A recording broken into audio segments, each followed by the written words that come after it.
नमस्कार मित्रांनो, मी हेमंत देसाई ऑफिशियल या माझ्या यूट्यूब चॅनलमध्ये आपलं मनापासून स्वागत करतो। आज विधिमंडळ गाजलं ते उद्धव ठाकरे आणि देवेंद्र फडणवीस यांच्यामधील खेळीमेळीच्या संवादामुळे। आज विधान परिषदेतील विरोधी पक्षनेते अंबादास दानवे यांची टर्म संपलेली आहे आणि त्यांना निरोप देण्यासाठी सगळ्यांनी भाषण केले। एकनाथ शिंदे असतील, उद्धव ठाकरे असतील, देवेंद्र फडणवीस असतील, अन्य अनेकांनी। त्यावेळी देवेंद्र फडणवीस गमतीने म्हणाले उद्धव ठाकरेंना उद्देशून की आता 2029 पर्यंत काही बदल होण्याची शक्यता नाही आहे, मी मुख्यमंत्री राहणार आहे, आमचं सरकार राहणार आहे। ते म्हणाले की तुम्हाला इथे यायला स्कोप आहे, जर यायचे असल्यास त्याप्रमाणे विचार करता येईल असं देवेंद्र फडणवीस म्हणाले। आणि ते असंही म्हणाले की आम्हाला काही तिकडे जायचा काही स्कोप नाही, कारण आम्ही सत्तेवरच आहोत, आम्ही कशाला विरोधी बाकांवर, असं ते म्हणाल्यानंतर मग उद्धव ठाकरे यांनी एक शाब्दिक कोटीसो केली। ते म्हणाले की हा प्रश्न नुसता बाकाचा नाही तर प्रसंग बडा बाका आहे, असं उद्धव ठाकरे सभागृहात पुटपुटले, बाहेर म्हणाले पत्रकारांपाशी बोलताना। आणि हा खेळीमेळीचा संवाद झाला। लगेच उद्धव ठाकरे आणि देवेंद्र फडणवीस एकत्र येणार का, अशा प्रकारच्या चर्चा रंगू लागल्या। राजकारणात अशा टीका, टोमणे, विनोद हे होत असतात। उद्धव ठाकरे यांच्या पक्षाची ताकद कमी झालेली आहे, महाविकास आघाडीची ताकद क्षीण आहे आणि महायुतीचं सरकार बलाढ्य आहे। त्यामुळे खरोखर सरकार आता काही पडण्याची शक्यता नाही, कोणी बोलतही नाही तसं। पण स्थानिक स्वराज्य संस्थांच्या निवडणुका डोळ्यासमोर आहेत आणि अशा वेळी काय घडतंय ते तुम्ही लक्षात घ्या। एक तर महायुती सरकारची प्रतिमा चांगली नाही आहे। देवेंद्र फडणवीस यांची मुख्यमंत्री पदाची पहिली टर्म या तुलनेत खूपच चांगली होती। त्यावेळी शिवसेना त्यांच्याबरोबर होती, उद्धव ठाकरे यांची शिवसेना, एकनाथ शिंदेची शिवसेना नाही। तुम्ही बघा, त्यानंतर उद्धव ठाकरे यांचं सरकार आलं, त्यावेळी सुद्धा त्या सरकारवर फारसे आरोप झाले नाहीत। एक अनिल देशमुखांच्यावरचा आरोप सोडला, त्यामध्ये काहीही तथ्य आढळलं नाही। मुंबई महानगरपालिकेतील करोना काळातील काही प्रकरणं उकरून काढण्यात आली, पण महाविकास आघाडी सरकारने काही भ्रष्टाचार केला आहे असं काहीही झालं नाही। तसे आरोप ना फडणवीसांनी केले, छुटपूट सोडून द्या, एकनाथ शिंदे तर त्या सरकारमध्येच होते, त्यांनी त्यावेळी काय काय घडलं याबद्दल काही आरोप केले नाहीत आज तक। त्यामुळे उद्धव ठाकरे यांचं सरकार बरं चाललं होतं, महाविकास आघाडीचं सरकार, ते यांनी पाडलं हा भाग वेगळा। त्यानंतर एकनाथ शिंदेचं सरकार आलं आणि त्यावेळी तुडुंब भ्रष्टाचार झाला, तुफान भ्रष्टाचार झाला।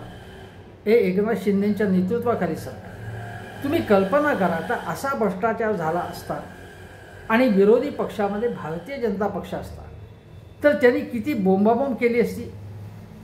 ते वेगवेगळ्या यंत्रणांकडे गेले असते, तपास यंत्रणा मागे लावल्या असत्या, कोर्टामध्ये गेले असते, जनहित याचिका केल्या असत्या, पण तसं काही घडलं नाही, कारण भारतीय जनता पक्ष त्या महायुती सरकारमध्ये शिंदेच्या नेतृत्वाखाली सरकारमध्ये होता। खरं तर फडणवीस मुख्यमंत्री होऊ शकले असते आणि ते मनात असा विचार करत असतील, तुम्हाला सांगू की जर फडणवीसांच्या नेतृत्वाखालचंच सरकार असतं 2022 पासून आणि उपमुख्यमंत्री एकनाथ शिंदे असते तर जेवढा भ्रष्टाचार त्यांना करता आला त्या सरकारच्या काळात, शिंदे सरकारला, तेवढा होऊ शकला नसता। शिंदेच्या सरकारमधले तानाजी सावंत असतील, अब्दुल सत्तार असतील, अनेक मंत्र्यांवर तेव्हा संजय राठोड असतील, भ्रष्टाचाराची अनेक प्रकरणं त्यावेळी निघाली, पण त्याची चर्चा तेवढी झाली नाही। एकनाथ शिंदेंचं मुख्यमंत्री पदाच्या काळातच जो 3000 कोटी रुपये अधिक आपल्या सगळ्यांच्या माथ्यावरती खर्च पडला असता, तो सुप्रीम कोर्टात प्रकरण गेल्यामुळे तो खर्च कमी झाला। सुप्रीम कोर्टाने सांगितलं की शिंदे सरकारने दिलेले कॉन्ट्रॅक्ट रद्द करा आणि 3000 कोटी रुपये आपले वाचा। अजून एक प्रकरण आहे, ते परवा MMRDAची काही मीटिंग झाली आणि त्यामध्ये असं लक्षात आलं की उत्तनपासून एक कोस्टल वे सागरी महामार्ग होणारे त्याचा प्रकल्प खर्च अगोदर काहीतरी 35,000 कोटी रुपये होता, तो एकदम 83-85,000 कोटी रुपयांपर्यंत नेला शिंदे सरकारच्या काळात। आता देवेंद्र फडणवीसांनी मीटिंग घेतल्यानंतर तो खर्च पुन्हा काहीतरी 52-53 कोटींमध्ये नेला। म्हणजे त्याच्यामध्ये सुद्धा 30,000 कोटी रुपये वाचलेले आहेत। एकनाथ शिंदे मुख्यमंत्री असता तर किती खर्च झाला असता हे लक्षात घ्या। त्याच्याखेरीज संजय शिरसाट असतील, संजय गायकवाड असतील, भरत गोगावले असतील, शंभूराज देसाई असतील, वाटेल ते बडबडतायत, वाटेल ते उद्योग करतायत, तुला येऊन बाहेर ये मारतो, बघतो तुझ्याकडे, अशा प्रकारची भाषा होती आहे। कोणी कोणाला ठोसं मारते, अशा प्रकारच्या गोष्टी घडल्यामुळे याचा सगळा जो कलंक आहे तो एक प्रकार नेतृत्व आता फडणवीसांकडे असल्यामुळे त्यांना त्याचा सगळा भार व्हायला लागतो। एकीकडे शिंदे सरकारच्याच काळात झालेला प्रचंड भ्रष्टाचार, खरं तर तेव्हा महायुतीमध्ये भाजप असताना त्यांनी त्याला लगाम लावायला पाहिजे होता, तसं घडलं नाही। शिंदेनी इतकी उधळमाधळ केली की त्यामुळे या सरकारचं, या राज्याचं दिवाळ वाजायची पाळी आली आहे। अशा वेळी देवेंद्र फडणवीस यांना एक वेगळं आकलन कदाचित होत असेल की आपण जे केलं किंवा आपल्याला जे अमित शहांमुळे करावं लागलं असेल त्यामुळे फार वाईट झालेलं आहे आणि शिंदे हे आपले लायबिलिटी बनत चालले आहे, एकनाथ शिंदे, कारण त्यांच्या सहकाऱ्यांची प्रतिमा चांगली नाही, प्रचंड भ्रष्टाचार, गुंडगिरी हे सगळी सुरू आहे आणि ते आणि भारतीय जनता पक्ष हिंदुत्व आपण किती म्हटलं तरी एकमेकामध्ये दोघांची व्यक्तिमत्वच वेगळी आहेत। जणू खरं तर ते सावत्र भाऊ असल्यासारखे यांना हिंदुत्वाशी एकनाथ शिंदेची काहीही देणं घेणं नाही, ते आणि त्यांच्या पक्षाचं। त्यांना फक्त समृद्धी, आपली व्यक्तिगत समृद्धी करण्यामध्ये रस आहे। जर सर्वसामान्य मी डेडिकेटेड टू कॉमन मॅन असं जर असतं एकनाथ शिंदे तर एवढे प्रचंड प्रकल्प खर्च फुगून कंत्राटदारांची त्यांनी धन करून ठेवली नसती। आणि म्हणून त्यावेळीची अनेक जी कंत्राटदारांची, लाडके कंत्राटदार जे शिंद्यांचे होते त्यांची बिलं अडवण्यात आलेली आहेत आणि त्यामध्ये फडणवीस आणि अजितदादा लक्ष घालतात, हे लक्षात घेतलं पाहिजे आपण। मी तुम्हाला अजून एक गोष्ट सांगतो। 1995 मध्ये शिवसेनेच्या नेतृत्वाखाली सरकार होतं मनोहर जोशींचं। त्या काळामध्ये बाळासाहेब ठाकरे तर शिवसेना प्रमुख होते, हयात होते, ॲक्टिव्ह होते। अण्णा हजारेंनी काही भ्रष्टाचाराची प्रकरणं काढली आणि त्यावेळी शिवसेना प्रमुखांनी त्याची दखल घेतली आणि मग त्यांचे बबन घोलप किंवा काही अन्य जण होते त्यांच्यावरती कारवाई झाली, त्यांना मंत्रिमंडळातून काढून टाकलं। भारतीय जनता पक्षाचे शोभाताई फडणवीस असतील किंवा महादेव शिवणकर असतील त्यांनाही जावं लागलं, कारण भ्रष्टाचाराचा कलंक लागलेला होता त्यावेळी। पण तेव्हा नेतृत्व शिवसेनेच्याकडे होतं। त्यावेळी शिवसेना एकसंध शिवसेना होती। पण मी तुम्हाला सांगतो तो काही भ्रष्टाचार होता तो काहीच नाही, एवढा भ्रष्टाचार शिंदेंच्या नेतृत्वाखाली सरकारच्या काळात झालेला आहे आणि त्यावेळी बाळासाहेब ठाकरे यांनी कारवाई केली। उलट शिंदे यांचं एकूण कारभार असा आहे की ते आपल्या सहकाऱ्यांच्या गोष्टींवरती पांघरून घालणं आणि स्वतः काही उद्योग करणं हे सगळं सुरू आहे, हे आपण लक्षात घ्या। उदय सामंत यांच्या उद्योग खात्यात काय चाललंय याच्याकडे देवेंद्र फडणवीसांचं लक्ष आहे, बारकाईनं लक्ष आहे। आणि म्हणून देवेंद्र फडणवीसांना वाटत असेल की आपलं नातं हे एकनाथ शिंदेशी कम्फर्टेबल नाही आहे आणि म्हणून त्यांनी खेळीमेळीच्या वातावरणात गमतीने उद्धव ठाकरेंना सांगितलं। याचा अर्थ उद्धव ठाकरे लगेच त्या वाकावर इकडून त्या वाकावर जातील असं बिलकुल नाही, अजिबात नाही। पण फडणवीसांनी एक इशारा असा दिलेला आहे की उद्धव ठाकरे आणि माझ्यात कितीही कटुता असली तरी उद्धव ठाकरे आणि मी 2014 ते 19 या काळामध्ये अतिशय फ्रेंडली आमचं नातं होतं, कौटुंबिक नातं होतं, एकमेकाकडे आम्ही जात होतो, एकमेकाकडे गप्पा मारायला जात होतो आणि मित्रासारखं असा त्यांचा याराना तेव्हा होता। परंतु परिस्थिती बदलली, तशी दोस्ती फडणवीस आणि एकनाथ शिंदेंची कधीही झाली नाही। उद्धव ठाकरे यांनी कलंक, फडतूस असे शब्द वापरले. देवेंद्र फडणवीसांनी सुद्धा असे शब्द वापरले तिखट, आणि सांगितलं की एक काम चांगलं दाखवा उद्धव ठाकरेंनी आपल्या सरकारच्या काळात केलेलं किंवा मुंबई महानगरपालिकेत केलेलं एक तरी काम चांगलं दाखवा. फडणवीसांच्या सहकाऱ्यांनी उद्धव ठाकरेंवरती वार खूप केले, पण भारतीय जनता पक्षाने जेवढे वार केले नाही तेवढे एकनाथ शिंदेच्या सहकाऱ्यांनी उद्धव ठाकरेंवरती खालच्या पातळीची टीका केली. राणे कुटुंबाने अत्यंत खालच्या पातळीची टीका केली. कदाचित आपण आपल्यामधलं नातं इतकं विकोपाला गेलं आहे ते योग्य नाही. महाराष्ट्राची परंपरा ती नाही आहे. विरोधी बाकांवरती असले तरीसुद्धा त्यांचा सन्मान ठेवला पाहिजे. सुसंस्कृत राजकारण आपण केलं पाहिजे, कारण फडणवीस हे सुसंस्कृत राजकारणी आहेत असं अनिल परबसुद्धा काल परवा विधान परिषदेत बोलले, आणि तुमच्या काळात ते अमुक तमुक घटना घडू नयेत अशी त्यांनी अपेक्षा व्यक्त केली. अगदी जेव्हा ठोसे मारले संजय गायकवाडांनी तेव्हा देखील फडणवीसांची बदनामी होते याच्यामुळे, हे मुद्दामूनच केलं जात असे आहे काय अशी शंका उद्धव ठाकरेंनी व्यक्त केली होती की फडणवीस सरकारचं आणि फडणवीसांचं नाव खराब व्हावं म्हणून हे उपद्व्याप अशा प्रकारचे वक्तव्य असतील किंवा हाणामारी असतील हे शिंदेंच्या सहकाऱ्यांकडून केले जात आहेत का असा प्रश्न निर्माण झाला होता. बघा, पालकमंत्री पदावरून एकनाथ शिंदे आणि फडणवीस यांच्यात मोठी वाद आहे. या दोघांमध्ये म्हणजे शिंदे एवढी स्पर्धा करायला जातात फडणवीसांची. खरं तर फडणवीस त्यांच्यापेक्षा खूप पुढे गेलेले आहेत निघून. पण बघा, मुख्यमंत्री झाल्यानंतर फडणवीसांनी वॉर रूम सुरू केली, यांनी वॉर रूम सुरू केली. प्रकल्पांचा आढावा फडणवीस घ्यायला लागले, हेही घ्यायला लागले.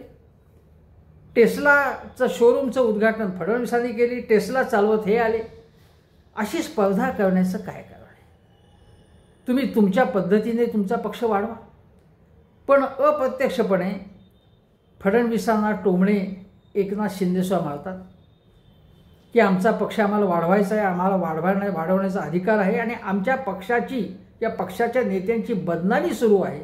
अशा प्रकारचा सूरही शिंदेने आळवला आहे आणि अप्रत्यक्षपणे देवेंद्र फडणवीसांवरती त्यांनी टोले मारले आहेत की फडणवीस हेच माझा पक्ष, माझे मंत्री, माझे नेत्यांची बदनामी करत आहेत.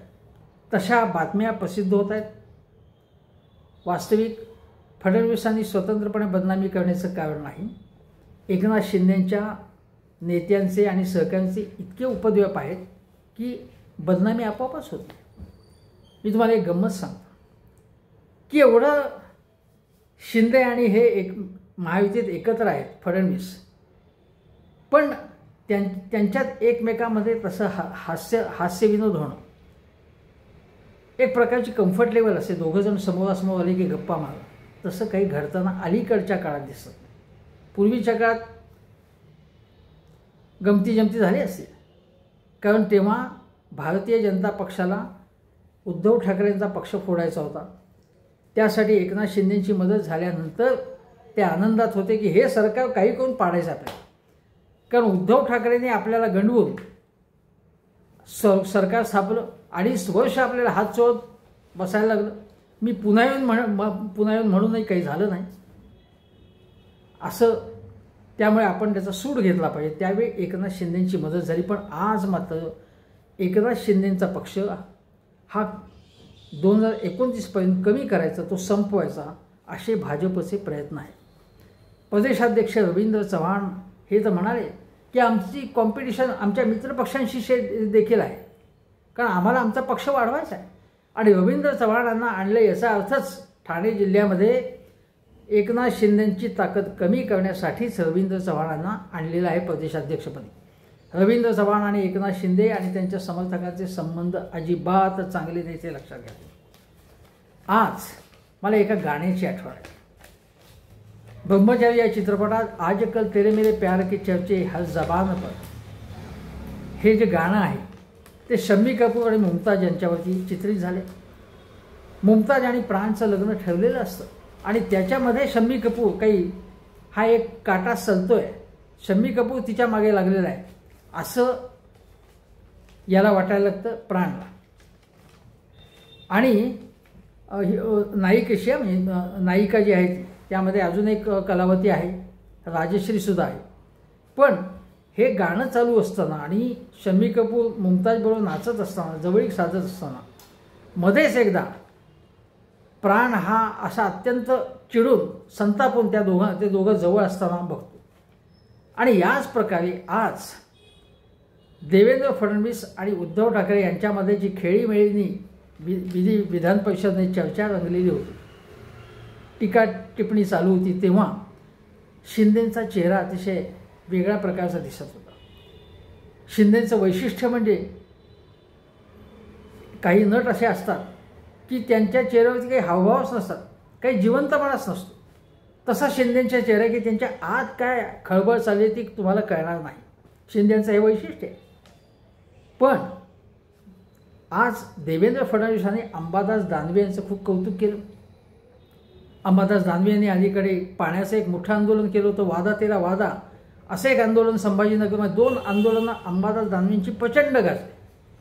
आणि अंबादास दानवे म्हणाले मी पुन्हा येईल. तेव्हा फडणवीसांनी एक अशा सूचकपणे सांगितलं की पुन्हा येईल म्हणजे कुठल्याही पक्षात तुम्ही येऊ शकता, अशा प्रकारचं त्यांनी वक्तव्य केलं. तेव्हा फडणवीसांनी उद्धव ठाकरेंनी त्यांना पुन्हा येईन म्हणजे जोरात बोला, मी पुन्हा येईन पण पुन्हा त्याच पक्षातून येईन, निवडून येईन, असं उद्धव ठाकरे म्हणाले. त्याच सभागृहामध्ये जेव्हा एकनाथ शिंदेंनी अंबादास दानवे यांचं कौतुक करताना काय म्हणाले शिंदे की काही जण सोन्याचा चमचा घेऊन येतात, म्हणजे हा उद्धव ठाकरेंना टोला होता. पण अंबादास दानवे गरिबीतून वर आले आहेत असं ते म्हणाले. शिंदेंना हा काय एक रोग का काय म्हणायचं आहे, त्यांच्या याच्यामध्ये कधीही एक दिलदारी मनमोकळेपणा असा नसतो. अरे आज तो अतिशय चांगला प्रसंग होता अंबादास दानवेंच्या निरोपाचा समारंभ, म्हणजे खेळीमेळीने तुम्ही बोलला असतात तर काही हरकत नाही. आता सोन्याचा चमचा उद्धव ठाकरे हात घेऊन आले.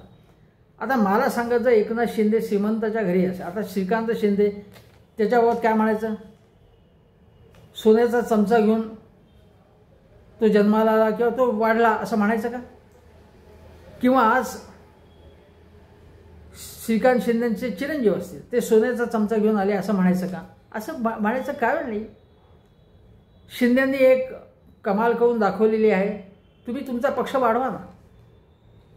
पण त्याला उद्धव ठाकरेंनी असं तोंड दिलं, असं उत्तर दिलं की सोन्याच्या ताटातून सोन्याचा चमचा घेऊन असलो आम्ही जन्माला तरी त्याच ताटाशी बेईमानी आम्ही करत नाही किंवा आमचे सहकारी करत नाहीत किंवा दानवे करत नाहीत, असा टोला त्यांनी मारला.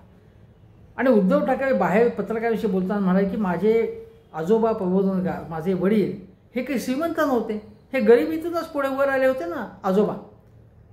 आता त्याचं काय, आणि त्यांनी अनेक मराठी माणसांना गरिबातून वर आणण्याचा प्रयत्न केला, अनेकांना नोकऱ्या लावल्या, त्यांनी रोजगार दिला, व्यवसाय दिला, असं उद्धव ठाकरे म्हणाले. हे बरोबर आहे, तो युक्तिवाद पटण्यासारखं आहे. मी उद्धव ठाकरेंचे त्यांचं काही भलवण करण्यासाठी म्हणत नाही. नंतर बाहेर येऊन जेव्हा एक फोटोसाठी सगळेजण एकत्र बसतात अंबादास दानवेंच्या निरोप समारंभात, त्यावेळी उद्धव ठाकरे किंचित उशीर आले, सगळे बसलेले होते. त्यावेळी फडणवीस आणि हे सगळे उभे राहिले, शेक हँड केला हात त्यांच्याशी. उद्धव ठाकरे हसत हसत अतिशय हेल्दी मूडमध्ये, खरं तर बघा की त्यांच्या पक्षाशी बेईमानी झाली.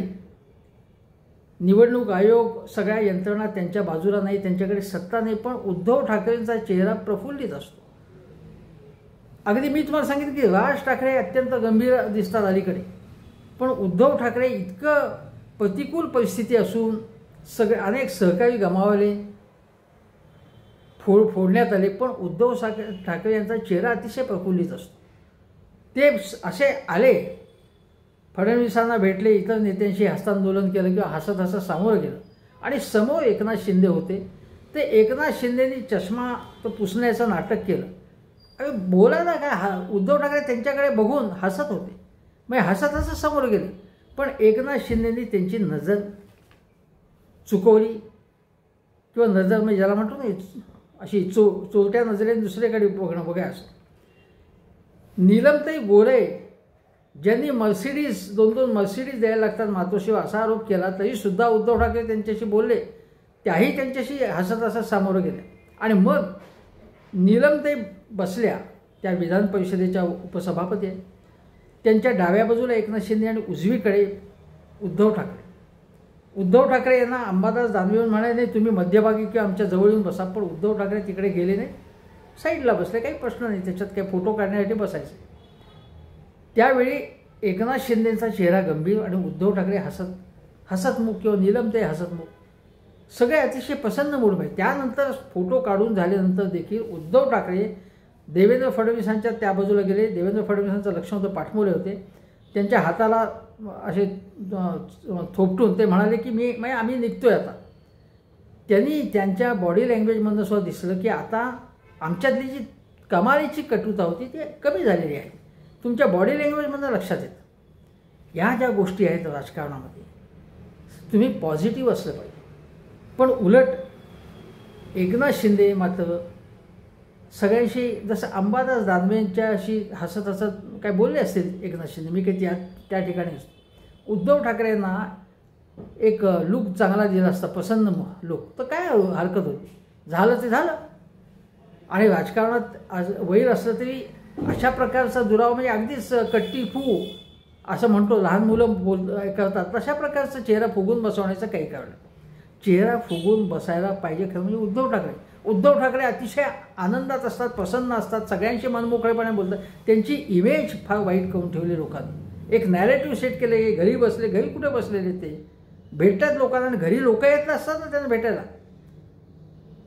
आता मध्यरात्री उठून सरकार पाडण्यासाठी एकनाथ शिंदेने उद्योग केले, पण मध्यरात्री कोणी त्यांच्या इथे गेलं, त्यांच्या बंगल्यावरती सांगितलं, अरे घरात काय बसलाय, चला बाहेर या कामाला लागा, असं आहे का? तेव्हा अशा प्रकारची टीका ही ते सतत करत असतात. आता तुम्हाला सांगतो की आज याचा आपण अर्थ काय काढायचा. याचा मी असा अर्थ काढलो की देवेंद्र फडणवीसांनी एक इशारा दिला आहे शिंदेंना की तुमचे आणि तुमच्या पक्षाच्या नेत्यांचे जे उद्योग चालले ते मला बिलकुल पसंत नाही आहे. आपल्यातला जो जिव्हाळा आहे तो कमी झालेला आहे आणि जो दुरावा उद्धव ठाकरे यांच्या शिवसेनेशी होता तो आमचा कमी होत चाललेला आहे. हिंदुत्वाचा आपला समान धागा असला शिंदे आणि आपल्या पक्षात, तरी हिंदुत्वाशी तुमचा काही संबंध नाही.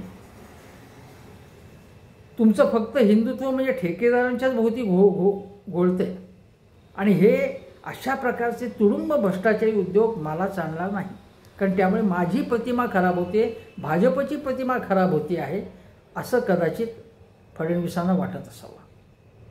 आणि 2029 पर्यंत शिंदेंचा पक्ष गिळून टाकायचा आहे किंवा कमी करायचा आहे हे त्यांचे प्रयत्न आहेतच, हे आपण लक्षात घेतलं पाहिजे.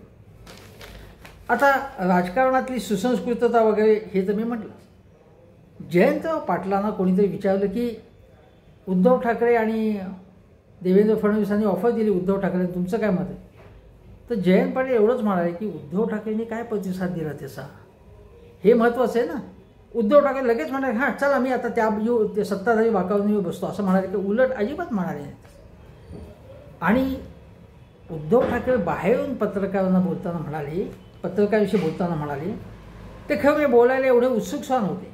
ते असं म्हणाले की बघा की आमच्या सहकाऱ्यांवरती, तुम्ही आजची म्हणे बातमी वाचली का, म्हणजे नाशिकमधली, की उद्धव ठाकरेंच्या पक्षातल्या 2 नेत्यांवरती गंभीर काही आरोप केले, पोलीस मागे लावले आणि ते घाबरून गेले. आता ते भाजपमध्ये जात आहेत. हे योग्य आहे का हा सवाल उद्धव ठाकरेंनी केला. ते असंही म्हणाले की इक्बाल मिरचीचे कोणाचे संबंध आहेत, कोणाचे दाऊदचे संबंध आहेत, असे जे नेते ज्यांच्यावरती आरोप केले ते तुमच्याबरोबर आलेले आहेत, ते भाजपबरोबर आलेले आहेत आणि हे योग्य आहे का, अशा प्रकारचं सवाल उद्धव ठाकरेंनी केला की भ्रष्टाचार आरोपमुक्त पक्ष आणायचा आहे का, असं ते म्हणाले. आणि ते म्हणाले की आम्ही आमने सामने आलो का नाही हा काहीच प्रश्न नाही किंवा फडणवीसांनी. प्रश्न असा आहे की तुम्ही ज्यांच्यावर आरोप केले त्यांनाच तुमच्या महायुतीत घेतात, त्यांनाच भाजपमध्ये घेतात आणि हे आम्हाला मान्य नाही आहे असं उद्धव ठाकरे म्हणाले. तर गोष्ट अशी आहे की आज आपण काय म्हणतो की राजकारणात कुछ भी हो सकता है आणि राजकारणात काही घडू शकतं हे आपण महाराष्ट्राने गेल्या 5 वर्षात पाहिलेलं आहे.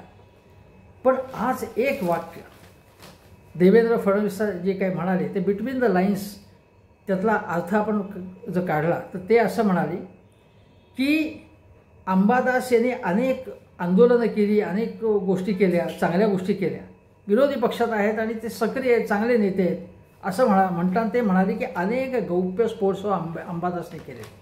हे गौप्यस्फोट कोणते होते? त्यामध्ये संभाजीनगरमधल्या अनेक कामांमधला भ्रष्टाचार असेल किंवा एकूण महाराष्ट्र सरकारमधला आणि शिंदे सरकारच्या सह काही मंत्र्यांचा भ्रष्टाचार हा अंबादास दानवे यांनी चव्हाट्यावरती आणलेला आहे. गौप्यस्फोट याचा अर्थ तो आहे ते चांगलं काम केलं असं एक प्रकारे देवेंद्र फडणवीस सुचवत होते आणि त्यांना अप्रत्यक्षपणे निमंत्रण देत होते, अंबादास तुमच्यासारखे नेते आमच्याकडे पाहिजेत, तुमच्यासारखे लढाऊ पाण्याचे नेते आमच्याकडे हवेत, आम्हाला कंत्राटदारांचे लाडके नेते नको आहेत असं फडणवीस सांगतात. एक प्रकारे अंबादास तिकडे जातील असं मी बिलकुल म्हणत नाही आहे, पण जो नेता सक्षम असतो, ज्यांनी चांगली आंदोलनं केली आहेत, जो तडफदार आहे त्याला वेगवेगळ्या पक्षामधून निमंत्रण येत असतं, अशी ही गोष्ट आहे. आता आज आपण हे लक्षात घेतलं पाहिजे की आज राजकारणात आपण जर बघितलं महाराष्ट्रात तर 2001 स्थानिक स्वराज्य संस्था निवडणुका सोडल्या तर विधानसभा लोकसभा अजून 4 वर्षांनी आहेत. परंतु काही गोष्टी ज्या महत्त्वाच्या आहेत त्यापैकी असं की महायुतीतल्या 3ही पक्षामध्ये एक कॉम्पिटिशन आहे. आज आपल्याला कॉम्पिटिशन स्पर्धा जी आहे ती शिंदे आणि फडणवीस यांच्यामध्ये. शिंदेंना अशी भीती वाटते आहे की सुप्रीम कोर्टाचा एखादा निर्णय जर आपल्या विरोधात आला तर आपला पक्षच खतम होईल. राज आणि उद्धव ठाकरे एकत्र आले तर बाळासाहेबांचा वारसा त्यांच्याकडेच आहे, बाळासाहेब ठाकरेंचा, आपल्याला कोण विचारणार. त्यामुळे शिंदे अत्यंत घाबरलेले आहेत आणि जर उद्या स्थानिक स्वराज्य संस्थांमध्ये आपल्याला फटका बसला तर भारतीय जनता पक्ष वेगळा विचार करेल. उद्या आपल्या सरकारच्या काळातल्या कार्यकाळातल्या फायलीसुद्धा बाहेर काढल्या जाऊ शकतील आणि म्हणून आपल्या पक्षाची प्रतिमा अतिशय खराब आहे. आपल्या पक्षाची ताकद वाढवायला पाहिजे आपल्याला. म्हणून एकीकडे एकनाथ शिंदे आपल्या सहकाऱ्यांना वाटेल ते बोलू नका, नीट वागा असं सांगतायत आणि दुसरीकडे आनंदराज आंबेडकर यांच्याबरोबर त्यांनी युती केली आहे. आता आनंदराज आंबेडकर हे सेक्युलर विचारांचे आहेत. आनंदराज आंबेडकर हे हिंदुत्ववादी वगैरे काहीच नाही आहेत. ते कशासाठी त्यांनी युती केली एकनाथ शिंदेशी तर मला माहीत नाही, काय कल्पना नाही मला. पण एक बाबासाहेब आंबेडकरांच्या घराण्यातला एक व्यक्ती आपल्या जवळ असावी आणि भीमशक्ती आणि शिवशक्ती म्हणजे आपला पक्ष जणू काही शिवशक्ती, शिवसेना खरी शिवसेना आहे असा दावा करून जसं बाळासाहेब ठाकरे आणि उद्धव ठाकरेंनी केलं होतं भीमशक्ती शिवशक्ती तशी युती करावी. आणि मुख्य म्हणजे आपली जी भ्रष्ट आणि बदमाश लोकांची टोळी आहे अशा लोकांच्या पुढे प्रतिमा गेली, ती बदलण्यासाठी थोडासा व्यापक चेहरा आपला करावा, थोडासा उदारमतवादी चेहरा करावा आणि दलित मतं आपल्याकडे कशी यावीत हे बघावं आणि थोडंसं मुंबईमध्ये ठाण्यामध्ये दलित वस्त्यांमध्ये जास्त मतं मिळावीत आणि भारतीय जनता पक्ष आपल्याला गिळू पाहतोय त्याला टक्कर द्यावी या विचारातनं एकनाथ शिंदेंनी ही गोष्ट केली. पण मी तुम्हाला मित्रांनो सांगतो की आनंदराज आंबेडकर यांचा काहीही बेस नाही, कुठलाही बेस नाही. आनंदराज आंबेडकर यांचा भ्रमनिरास होणार आहे, कारण हे लोक आहेत हे प्रबोधनकारी हिंदुत्वाचा वारसा घेणारे नाही आहेत. हे मुस्लिम द्वेष करणाऱ्या भाजपचाच विचाराच्या लोकांचा हा पक्ष आहे, एकनाथ शिंदेंचा पक्ष. त्यामुळे त्याला काही अर्थ नाही. पण आज मुद्दा आहे तो फडणवीस आणि उद्धव ठाकरे यांचा. त्यांच्या नात्यातील कटुता तर संपलेली आहेच, पण उद्धव ठाकरे यांच्या सहकार्यांना आपल्याकडे खेचण्यापेक्षा एकनाथ शिंदे यांना इशारा द्यायचा आहे की उद्या गरज पडली तर आम्ही यांना सुद्धा बरोबर घेऊन शकतो आणि तुम्हाला तुमची ताकद कमी करू शकतो, तुमचा पक्ष संपवू शकतो. तेव्हा चड्डीत राहा एका सिनेमातला डायलॉग आहे. कारण ही चड्डी बनियान गँग आहे असं आता सगळेजण म्हणत आहेत. चड्डीत राहा, मर्यादेत राहा असंच फडणवीस एकनाथ शिंदे आणि त्यांच्या पक्षाला सुनावत आहेत. तुर्तास इतकंच. धन्यवाद.